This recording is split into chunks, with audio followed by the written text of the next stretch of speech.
Hello বন্ধুরা, তোমরা যদি ত্রিপুরা ফরেস্টার বা ফরেস্ট গার্ড পদের জন্য প্রিপারেশন নিচ্ছ তাহলে এই ভিডিওটা তোমাদের জন্য অত্যন্ত ইম্পর্টেন্ট। কারণ এই ভিডিওতে আমি ত্রিপুরা ফরেস্টার এবং ফরেস্ট গার্ড পদের 60টা কোয়েশ্চেন আলোচনা করব এবং অলরেডি আমি 4টা ভিডিও বানিয়ে আমার ইউটিউব চ্যানেলে দিয়ে দিয়েছি।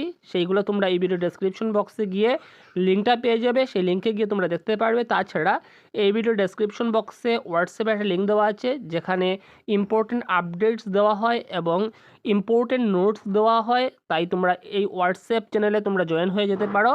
তো প্রথম যে কোয়েশ্চনটা এরকম এসেছিল, ফ্লোরা এবং ফনা এর অর্থ কী, ঠিক আছে, এবং তার যে শুদ্ধ উত্তর সেটা হচ্ছে উদ্ভিদ এবং প্রাণী।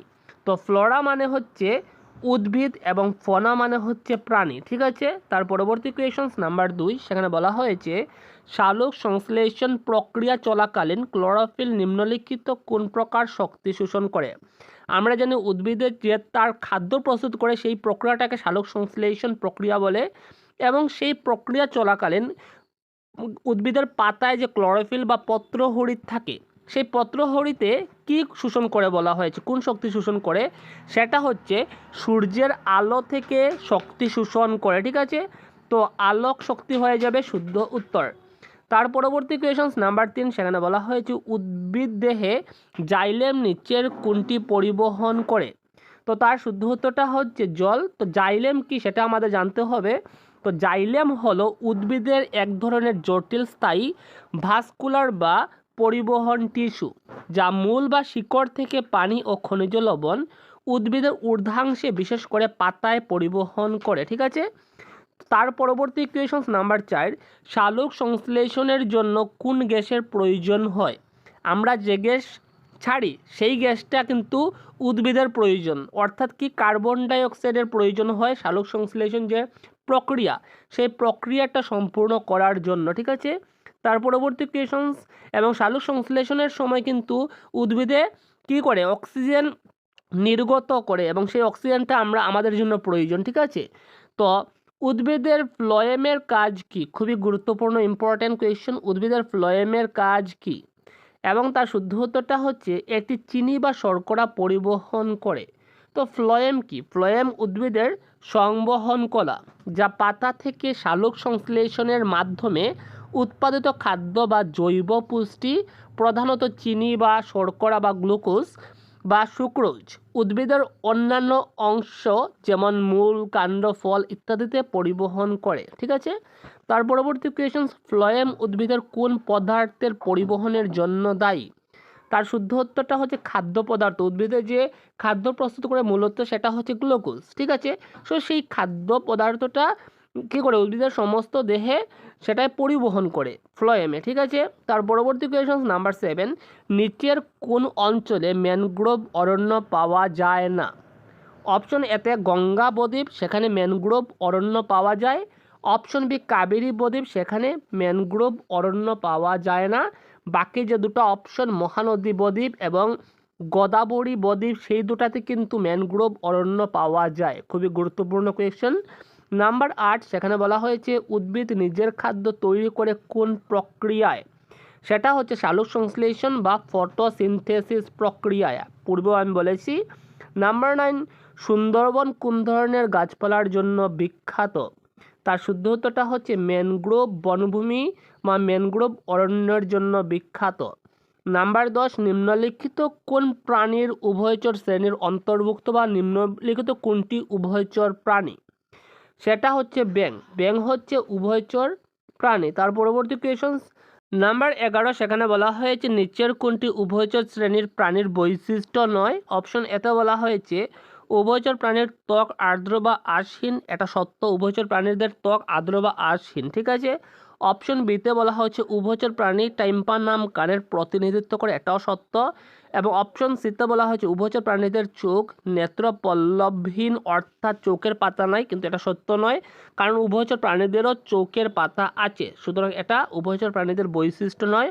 এবং অপশন ডিতে বলা হয়েছে উভয়চর প্রাণীরা জলজ এবং স্থলজ আবাসস্থলে বাস করতে পারে, এটা সত্য। তো নেত্রপল্লবহীন বা চোখের পাতা নাই, নেত্রপল্লবহীন বলতে বোঝায় চোখের পাতা নাই। এবং উভয়চর প্রাণী টাইম্পানাম কানের প্রতিনিধিত্ব করে, এই কথার মানে হলো উভয়চরদের আমাদের মতো বাইরের কান বা কর্ণছত্র থাকে না, কানের বদলে তাদের ত্বকের নিচে বা বাইরে একটি পর্দা বা পর্দাযুক্ত অংশ থাকে যা শব্দ শোনার কাজ করে। ক্লিয়ার হয়েছে?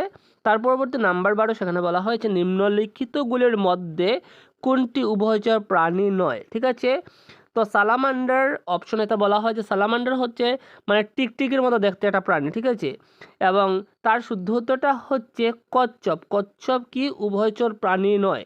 নাম্বার 13 কচ্ছপ কোন শ্রেণীর প্রাণী, এবং তার শুদ্ধ উত্তরটা হচ্ছে কচ্ছপ সরীসৃপ প্রাণী, অপশন সি। খুবই ইম্পর্টেন্ট কোয়েশ্চেন। নাম্বার 14 শীতপ্রধান অঞ্চলের উদ্ভিদকে কি বলা হয়, তার শুদ্ধ উত্তরটা হচ্ছে কনিফার বা কনিফেরাস বলা হয়, অপশন ডি শুদ্ধ উত্তর। তার পরবর্তী নাম্বার 15 মরুভূমির উদ্ভিদ কি নামে পরিচিত, তার শুদ্ধ উত্তরটা হচ্ছে জেরোফাইট নামে পরিচিত। খুবই ইম্পর্ট্যান্ট কোয়েশ্চেন। তার পরবর্তী নাম্বার 16 জলজ উদ্ভিদকে কি বলা হয়, তার শুদ্ধ উত্তর হাইড্রোফাইট বলা হয়। খুবই গুরুত্বপূর্ণ কোয়েশ্চেন।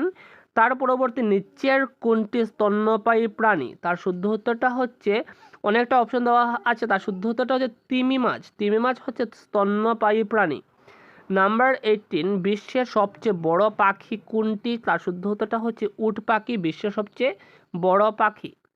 নাম্বার 19 সেখানে বলা হয়েছে প্রথম শব্দের সাথে দ্বিতীয় শব্দের সম্পর্কের মতো তৃতীয় শব্দের সাথে একই সম্পর্ক আছে এমন বিকল্প চয়ন করুন।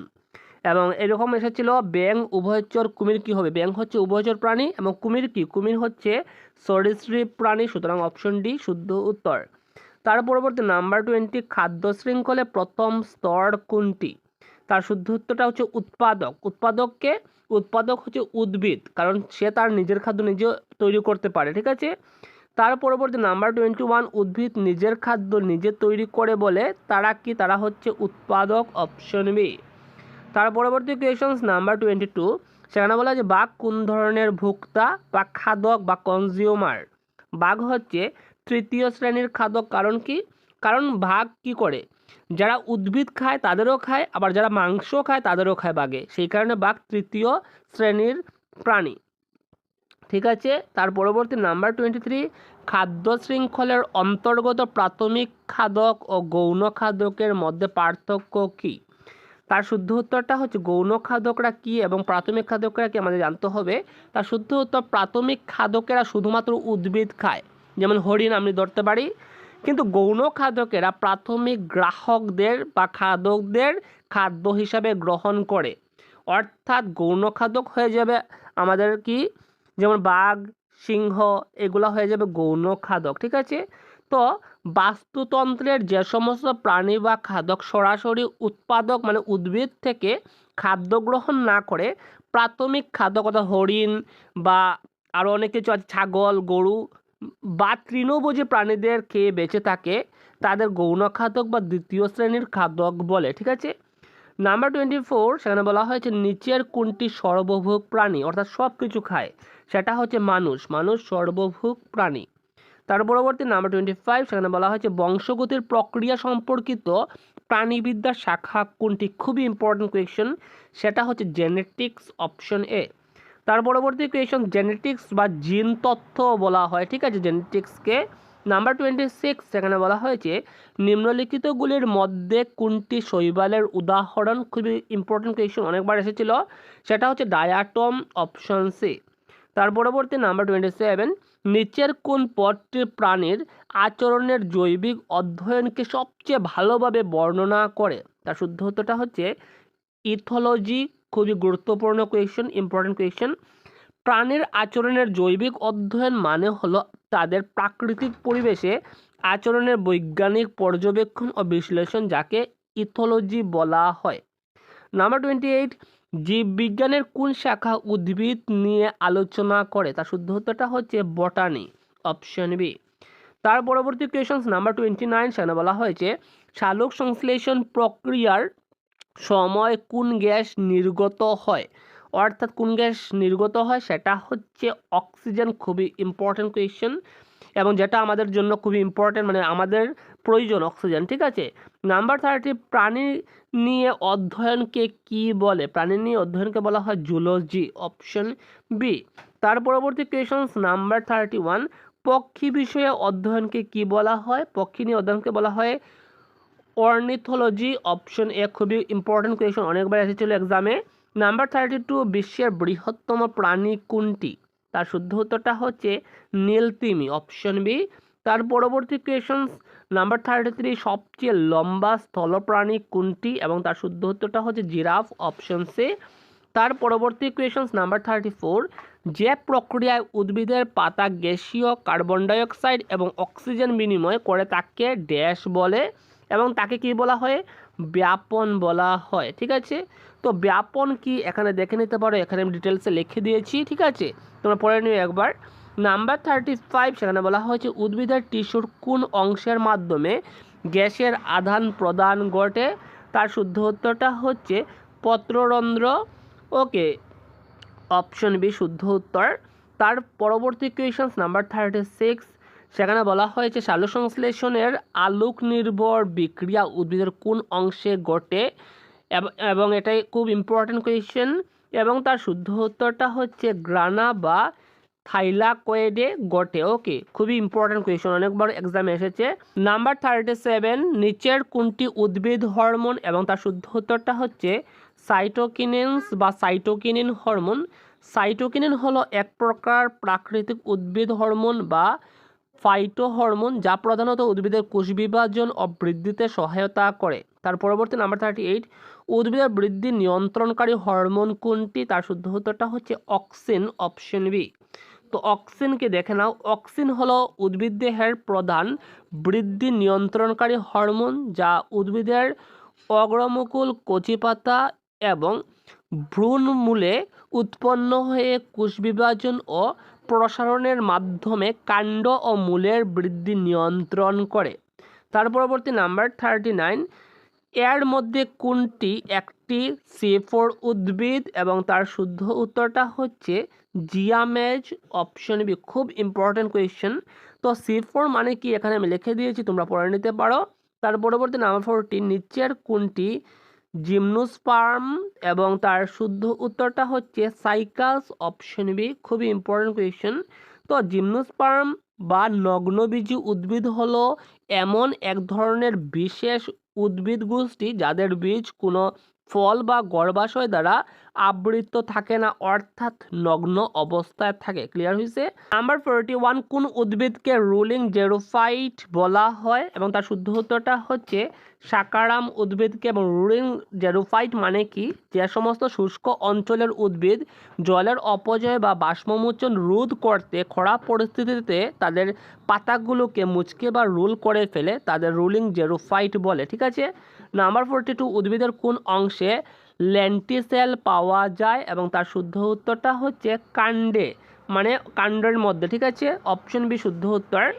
এবং লেন্টিসেল হলো কাস্টল উদ্ভিদের কাণ্ড শাখা এবং মূলের বাকলে অবস্থিত ল্যান্স আকৃতির ক্ষুদ্র ছিদ্র বা আলগা কোষের সমষ্টি, ঠিক আছে। নাম্বার 43, মরুভূমি এবং অন্যান্য শুষ্ক আবাসস্থলে জন্মায় এমন উদ্ভিদকে কি বলা হয়? তার শুদ্ধ উত্তরটা হচ্ছে জেরোফাইট উদ্ভিদ বলা হয়। তার পরবর্তী কোয়েশন নাম্বার 44, বীজের অঙ্কুরোদ্গমের জন্য কোনটি প্রয়োজন নয়? তার শুদ্ধ উত্তরটা হচ্ছে আলোর প্রয়োজন নয়। খুবই ইম্পর্টেন্ট কোয়েশ্চেন। তার পরবর্তী কোয়েশন নাম্বার 45, পত্র পতনশীল বন বা পর্ণমোচী বন কোথায় দেখা যায়? খুবই ইম্পর্টেন্ট কোয়েশ্চেন। তার শুদ্ধ উত্তর নাতিশীতোষ্ণ অঞ্চলে দেখা যায়। তো পর্ণমোচী বন কাকে বলা হয় এটা আমি দিয়ে দিয়েছি, তোমরা পড়ে নিও। তার পরবর্তী নাম্বার 46, উদ্ভিদের নাইট্রোজেন গ্রহণের প্রধান উৎস কি? তার শুদ্ধ উত্তরটা হচ্ছে মাটি। উদ্ভিদ মাটি থেকে নাইট্রোজেন গ্রহণ করে। তার পরবর্তী নাম্বার 47, ভারতে সুন্দরী গাছ কোন ধরনের বনে পাওয়া যায় এমন একটি বিশিষ্ট প্রজাতি? তার শুদ্ধ উত্তর ম্যানগ্রোভ বনাঞ্চলে পাওয়া যায়, বনে পাওয়া যায়, ঠিক আছে, অপশন এ শুদ্ধ উত্তর। নাম্বার 48, নিচের কোনটি শৈবাল জাতীয় উদ্ভিদ? তার শুদ্ধ উত্তরটা হচ্ছে রুজাইরা, অপশন এ হচ্ছে শুদ্ধ উত্তর। তার পরবর্তী নাম্বার 49, দিনিশে কোন উদ্ভিদের নিয়ম? খুবই ইম্পর্টেন্ট কোয়েশ্চেন এবং তার শুদ্ধ উত্তরটা হচ্ছে এনজিওস্পার্ম বা গুপ্ত বীজি উদ্ভিদের নিয়ম। এবং দিনিশেক মানে কি বোঝায় সেটা আমি ভালো করে লিখে নিয়েছি, তোমরা পড়ে নিও আস্তাটা, ঠিক আছে। নাম্বার 50, যেসব উদ্ভিদের দেহকে মূল, কাণ্ড এবং পাতায় বিভাজিত করা যায় সেগুলো হলো খুবই ইম্পর্টেন্ট কোয়েশ্চেন, সেগুলোকে কি বলা হয়?